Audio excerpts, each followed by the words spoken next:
All right. Good morning, folks. Thank you all for joining today. We're really excited about what we're doing with the Headwaters Tech Hub. I really appreciate the chance to tell all of you about it. I know several of you are members of the consortium, members of our core team, but we have a lot of additional partners and folks who are interested in what we're doing and joining as well. And I really appreciate the time that everyone's taking today.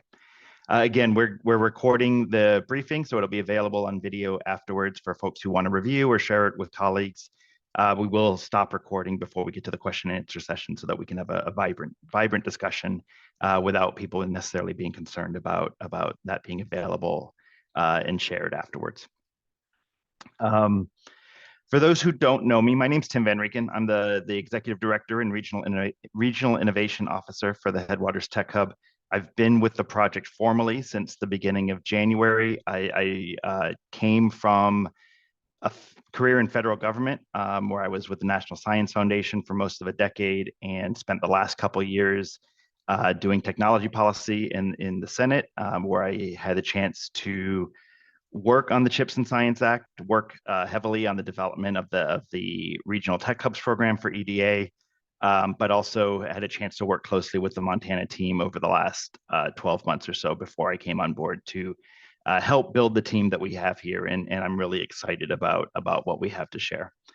The brief outline for today, we're going to go kind of through the history of the Tech Hub program and what it's intended to do and why it's developed and why it's necessary strategically for the United States.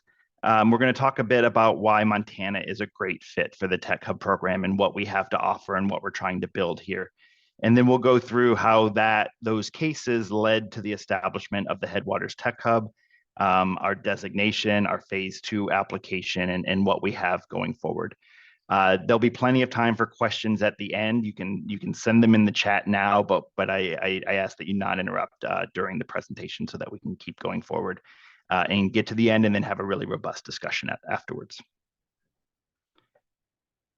So the case for tech hubs, if you take a global view, and this slide is a couple years old, but the basic argument is still the same. Going back decades, the US had a clear and honestly relatively easy global lead in the technology space. We were the place where innovation happened as much as anywhere else on the planet, more than anywhere else on the planet. We did this with a very open-ended kind of hands-off approach relatively from the government side in terms of strategically where we directed our innovation efforts.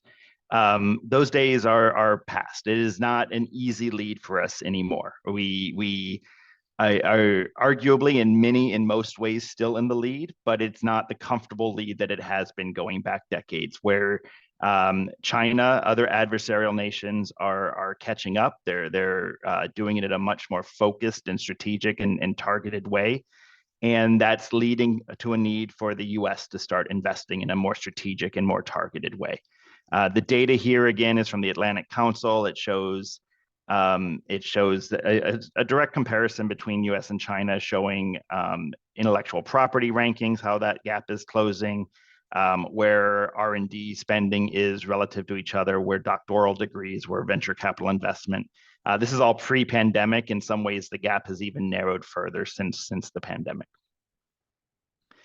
And so acknowledging this problem and some of the technology policy leaders and some of the think tanks in DC started to build a case for how to respond to this, how to strategically build more tech and innovation capacity in the United States in a more directed and more targeted way.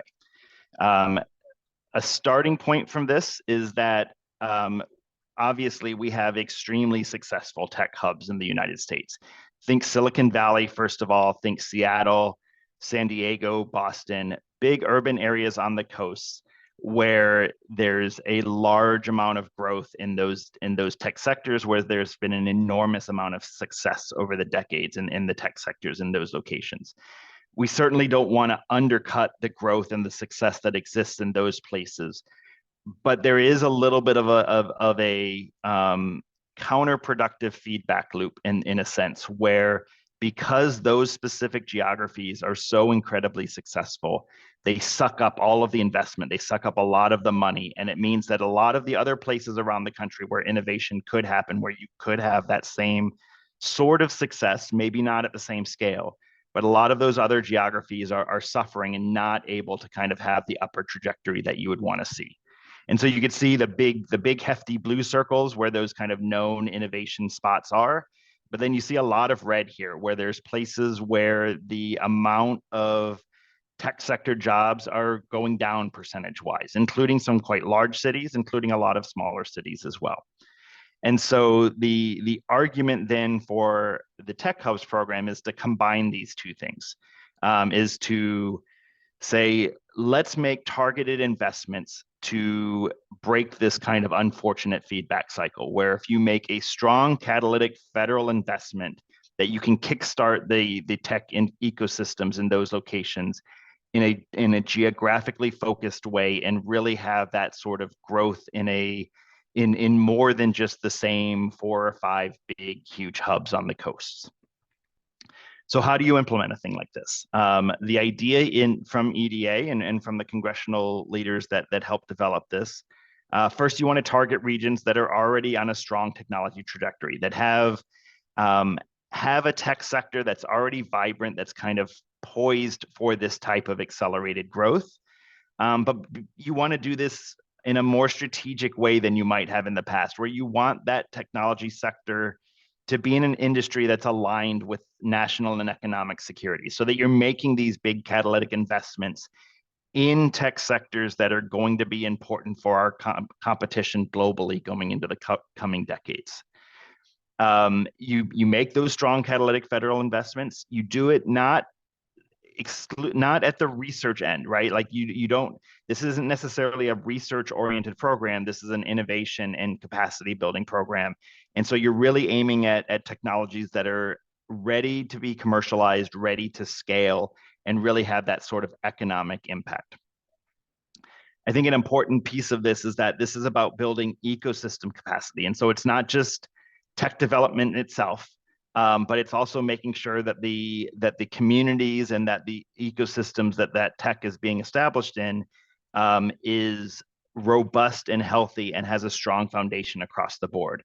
And so that means building up the workforce. That means building up the business development capabilities in parallel with this tech deployment. And I think to our benefit and through a lot of focused attention, there was an idea early on that these tech hubs should not just be benefiting urban areas. It's not about helping just cities. It's about making this mechanism work for rural areas as well. And so that was really designed into the program from the start in a way that I think benefits us and makes us really competitive for what we're trying to do. So why Montana then? First of all, we have exactly the right sort of tech sector for what this program is built for, and it's already thriving, it's already robust. I'm sure many of you have seen a version of this slide before. This is the trajectory of the Montana photonics sector, largely based in the Bozeman area, going back several decades. There was some conditions that made it ripe for early companies to start spinning out into this ecosystem and growing the photonics sector in Montana. There are some early successes that are still known companies, places like FLIR Teledyne, places like Big Sky Laser, Wavelength Electronics. And then that growth led to really strong partnerships between the industry and Montana State University, led to the foundation of Optech back in 1995, Spectrum Lab back in 1999. And that growth has continued and really stayed at the cutting edge. One of the top, 3 or 4 photonic sectors in the country is based right here in Montana. And so that is the type of trajectory that the EDA program is looking to invest in, is looking to kind of help raise to the next level. But importantly, this is also a tech sector that really is strongly aligned with national and economic security. Some of the recent successes that we have out of here, and this is just a snapshot, a few good images that we pulled from some of the companies in our ecosystem. There's things about natural gas infrastructure security and protection that Bridget Photonics is involved in. There's LiDAR technologies that are helping autonomous vehicle development. There's drone-based technologies to look at agricultural fields. There's defense-related technologies. All of these things are things that are growing out of the Montana ecosystem, and helping the U.S. Be competitive and stay at the cutting edge in these tech sectors. So that's what Montana brings. We bring photonics excellence that aligns with national economic security in specific areas that are kind of called out in the EDA program. Autonomy and AI is one of the sectors that they want to make investments in, as well as the disaster mitigation, extreme events mitigation. Things like natural hazards like earthquakes and wildfires and climate change and drought, but also man-made disasters, terrorism, defense applications, things like that. So the sector that we have is very strong in these areas already. We also bring what I think is unique is real expertise and real skill and real experience with some rural focus end user application areas. It's something that really distinguishes us, that it's not just the economy that is where we are, things like precision agriculture and natural resource management, but it's also the expertise that we grow in Montana often has roots in these application areas. Kids grow up on the farm. They grow up, they understand the economy, they understand the technology, they understand the needs. They come to school at Montana State or at U of M, and they learn more about that, and they want to bring technology solutions to bear on those areas. And I think that's a real advantage to us in terms of how our innovation economy works. And it doesn't go without saying that there are also advantages in the competition to being a rural and low population state. This was built into the program by Congress, and it was set up in a way that helps rural states compete. Montana meets all of the criteria for this type of prioritization, and we're certainly not going to leave that advantage on the table either. One of the wrinkles of this particular program, at least the Economic Development Administration program this is all grounded in, is that it is very geography based. And I'll say that the original, like if you go back to that Brookings report that I mentioned, the original kind of think tanky picture of what this program would look like is definitely urban based, right? They are thinking of things like cities like Austin, Texas, and Salt Lake City and Greenville, South Carolina. And so EDA initially kind of had that sort of vision for what the tech hub regions would look like, individual metropolitan areas. I think one of the early huge wins for our team and for a few other teams is that we had a very early, very concerted lobbying effort with EDA and with Congress to say, look, Congress wrote this to be something that was advantageous to rural areas. Innovation economies, geographies don't look the same in rural areas as they do in urban areas. And so it doesn't work to just have a single metro area be your hub. We pushed for this to include multiple metropolitan, micropolitan areas that are in proximity. That's the way that innovation happens across our state. That's the way that innovation happens. Now, I'll say there were some tensions here because this still is a relatively tight corridor relative to the scale of Montana. There is still a lot going on in Montana that we were not able to include in our geography for EDA, and we're actively engaged in figuring out how to expand that out in a broader picture. But for EDA, where we got the win was we were able to say, look, it doesn't make sense for it to just be one of our cities. For this economy, for this program to work in a place like ours, we really need to have a corridor instead of a single city. And so this is the corridor that we defined, kind of going up from the Bozeman, Butte, Missoula, Kalispell, those metropolitan and micropolitan areas. The expectation from EDA is that most of their money that we're going after has to be spent for the benefit of this geography. But what the approach that we're taking as a hub is that this is going to be much bigger than the investment that EDA is making. And so as we're going forward, as we're looking for opportunities, we're definitely have a major focus on our geography, but we're absolutely looking for partnerships that work outside of this geography as well. Some of that we've built into our applications already. We have a great partnership with Grand Farm in Fargo or in Eastern North Dakota.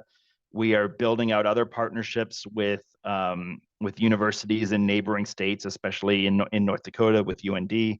We're looking at partnerships in Helena and Great Falls and Billings and looking at research activities and workforce development activities at the tribal reservations across the state and so on. So we can do work within EDA. We can do work outside of our region. It has to connect to our geography. We're really taking a much broader view of that for our own effort and our own work.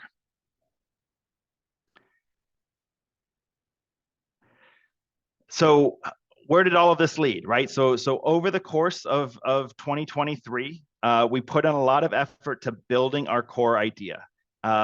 We had a little bit of a head start. We knew that what the law was requiring of it. We knew that there was going to be advantages for rural areas in the law. We had a convening in February 2023 to really launch the Montana Focus effort. There had already been conversations going on among the universities in the state, but also across the 5-state region.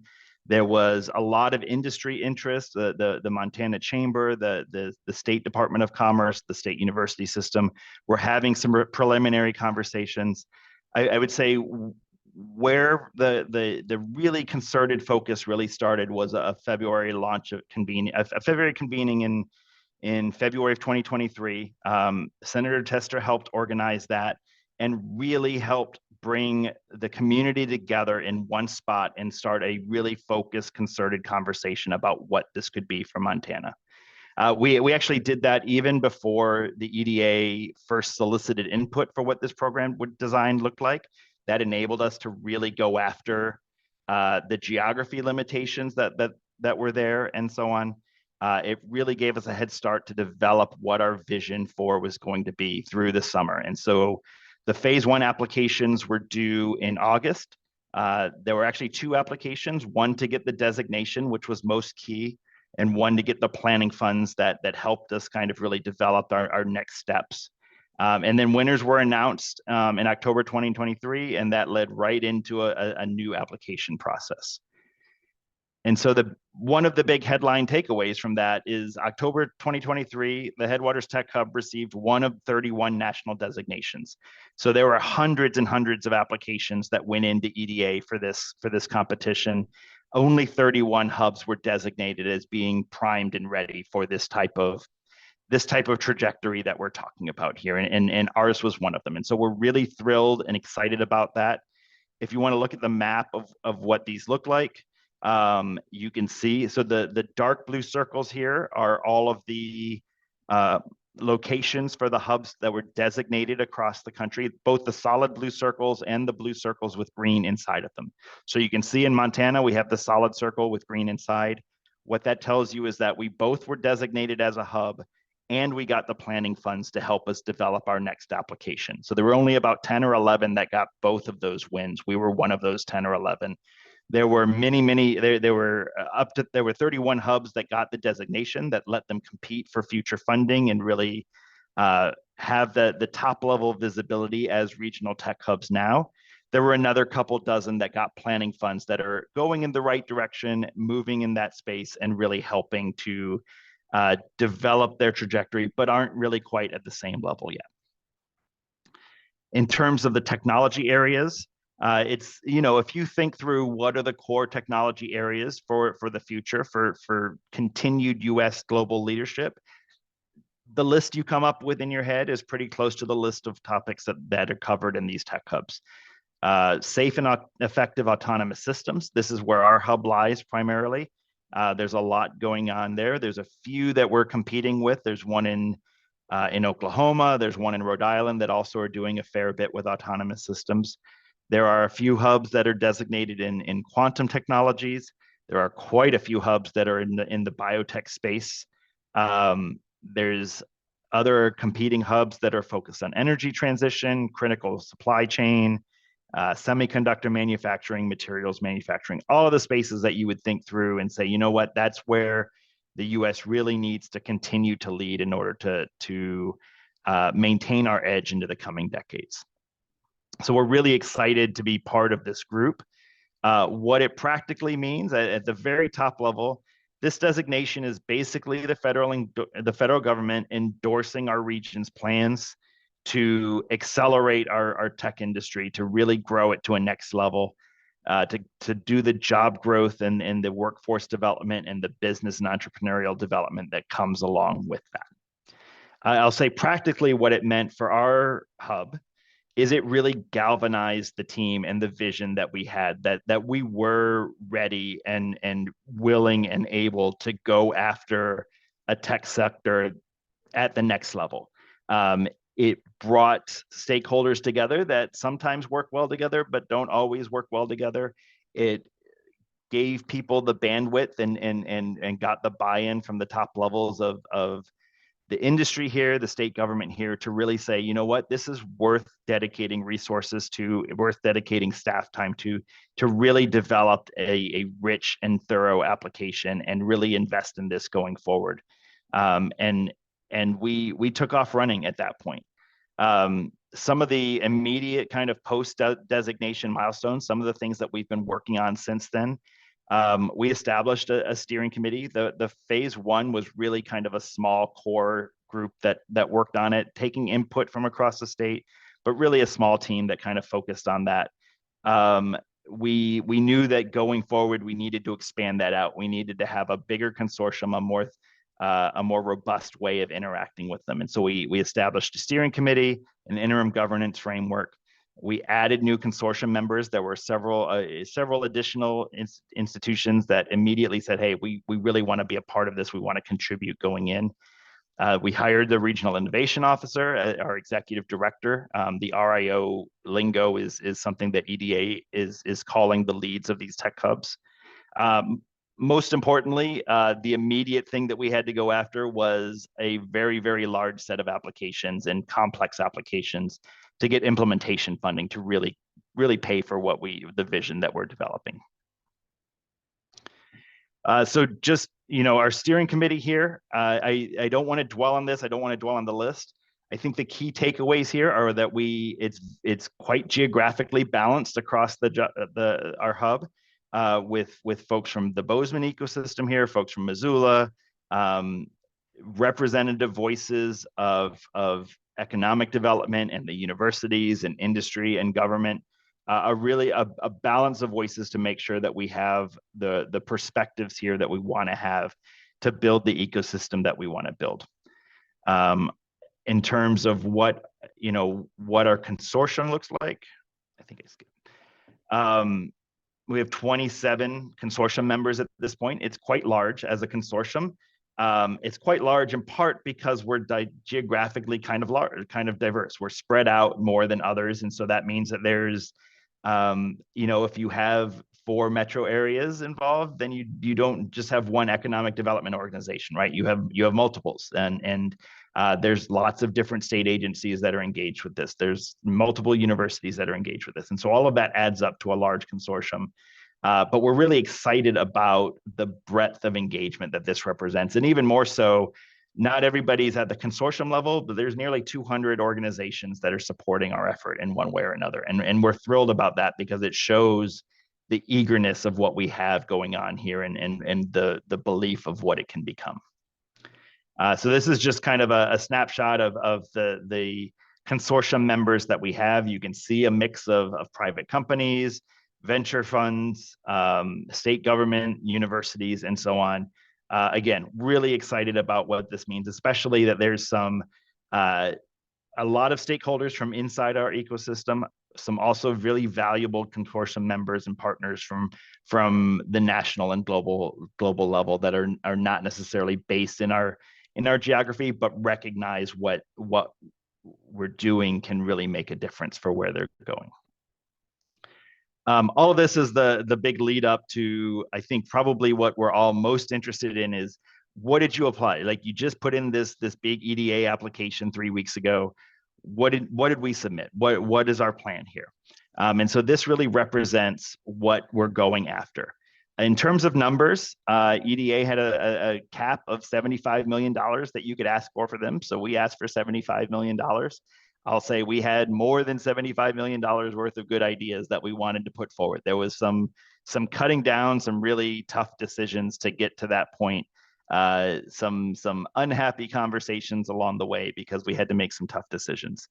Uh, there is a 10% match requirement, and so when you add up all of the numbers, the total portfolio that we have is almost $84 million. That includes nearly $9 million of uh, Tech HUD consortium members and partners providing match funds. Universities, companies, the state government, we had a lot of folks stepping up and saying, here is how we are able to commit resources directly to advance the set of projects that you're proposing. We would not have been able to we would frankly wouldn't have been allowed to submit a package without having this level of match. But even more so, the commitments that came in, the specific ways that people were able to kind of mold what they could bring so that it fit into our plan so that we could count it towards this match requirement and really have a robust and honestly amazing package of projects. Even beyond that, there was an additional 14 million plus of commitments that folks made that didn't fit in as match. We didn't want to use them as match for various regulation reasons or things that didn't quite fit the same way, but really are going to be commitments that help advance our ecosystem, help advance what we're able to do. That $14 million on top of the $84 million is really kind of eye-popping for us. And we're thrilled at what it means for where we are and what it applies for where we're going to be able to go. In terms of what our vision for the hub is, again, it's not just about tech deployment, it's about building up the ecosystem. And so we have a couple tech maturation projects that are about growing the pipeline of companies to stay at the cutting edge, maybe even become more at the cutting edge in what our ecosystem's able to do. We have some field-based testbed capabilities that will really help products impact the market at a higher level and at a faster pace than what we're able to do now. We have a couple projects that are focused on business growth and scaling up what our technologies are able to do for the market. And then we have 3 workforce-oriented projects that are hitting different parts of the workforce to make sure that as our companies grow, as our ecosystems grow, that we have the workforce we need to grow those companies, but also to make sure that the workers and the folks that are in Montana that are wanting to work in these industries have the training, have access to the training that they want, have access to the good, solid jobs that are going to come from this effort as well. And then we have an office that we're establishing as part of that as well. We can go a little bit more into the details. I don't want to dwell on this too much, and I know that these are a little bit text heavy. In terms of device scalability, we're establishing an integrated photonics ecosystem anchored in Bozeman. This is really going after the size, weight, and power requirements to reduce cost of devices, to enable scalability so that we can have this advanced photonics technology mounted on drones, have them be cheaper, have them be manufactured at greater numbers, have them be lower weight, smaller size. This is led by the Montana Photonics and Quantum Alliance in association with the universities there and several private companies. We have a test beds effort that's focused on field-based technology evaluation demonstration for these sensors and autonomous capabilities. We're focusing on environments that make sense for Montana, that make sense for the rural projects that we're tackling. And so we are looking at rugged terrain, forest, underground environments, things like that. We have a focus on precision agriculture. We have a focus on and off highway operations. This is led by the University of Montana in association with the universities.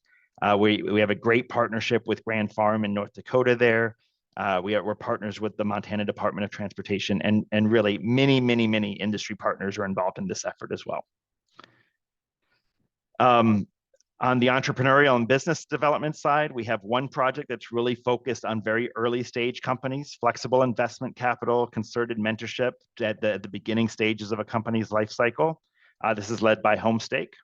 And then we have a tech translation catalyst, which is about market assessment, market research, tech assessments, things like that. It's based on the success of Miltech at MSU, if you're familiar with that, where they have done a very similar model, very successfully going back decades for federal government customers. We're making a version of that that's pivoting and focused on the private sector.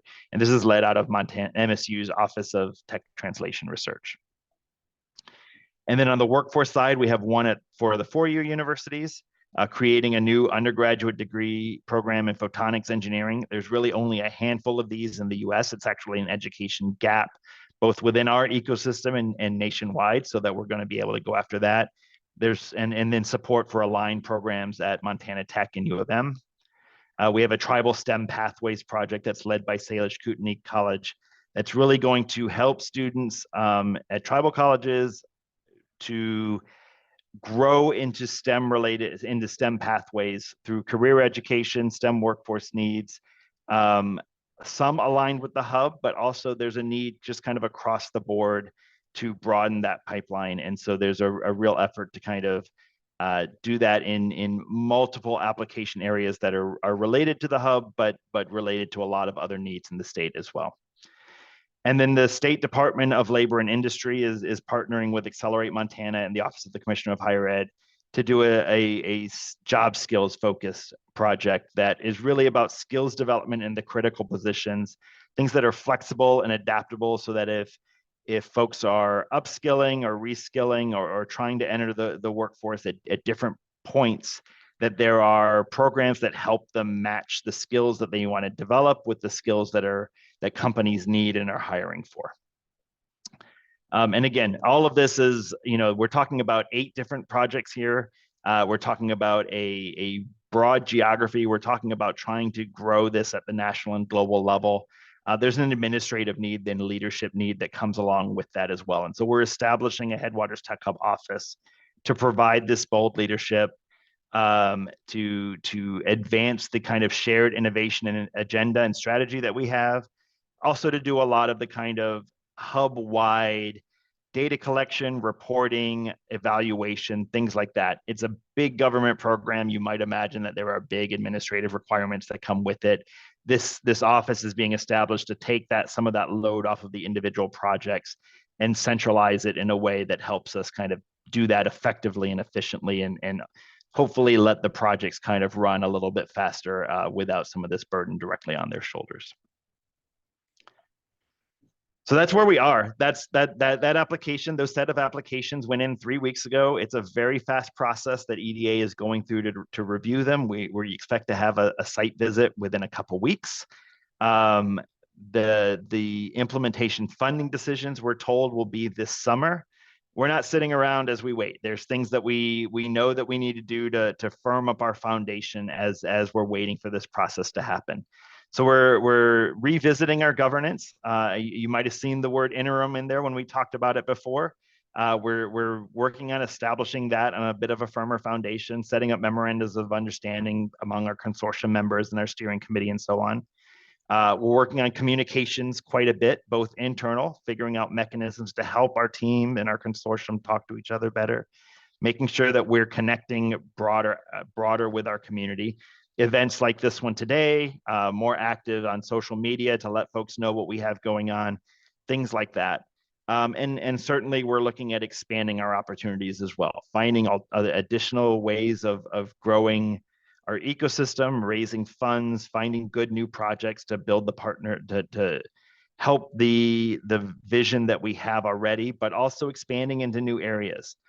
We want to work more in the defense space. We want to work more with tribal groups across the state. We want to work more with labor organizations to make sure that we're developing our workforce efforts in a way that makes sense for them as well.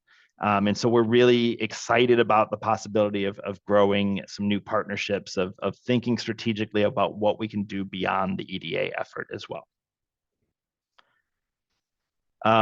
Before we wrap up, I just want to acknowledge, you can tell from the material that we've covered that there's efforts from hundreds of people in this effort so far, and it's only growing day by day.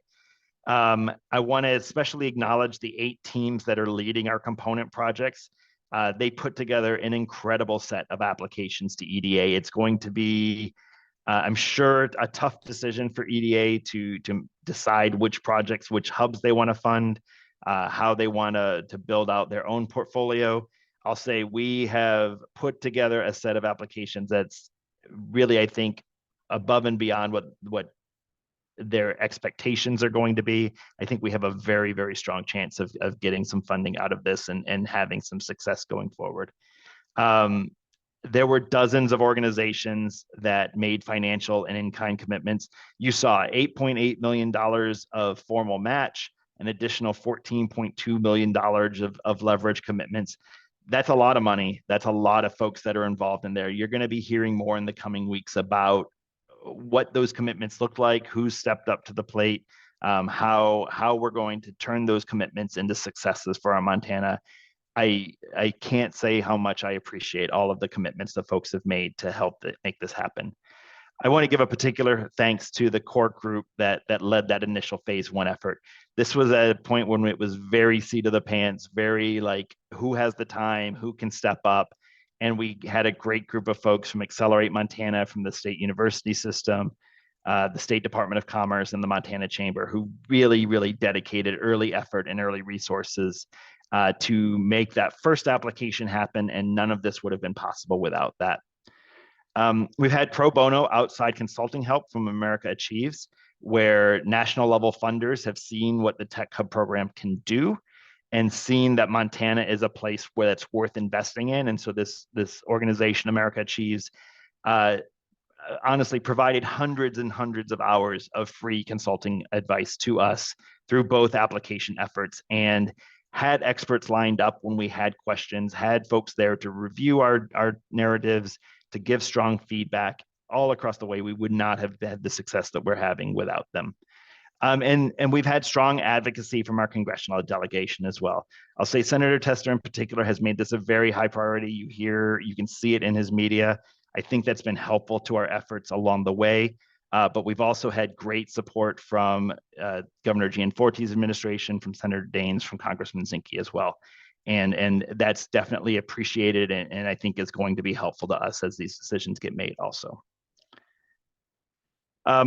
I know we've gone through a lot here. Again, the recording is going to be available afterwards, but if anybody has questions, wants to follow up, you can find me by email at that address there. I am eager to talk about future partnerships, eager to answer questions about what's going on with the hub.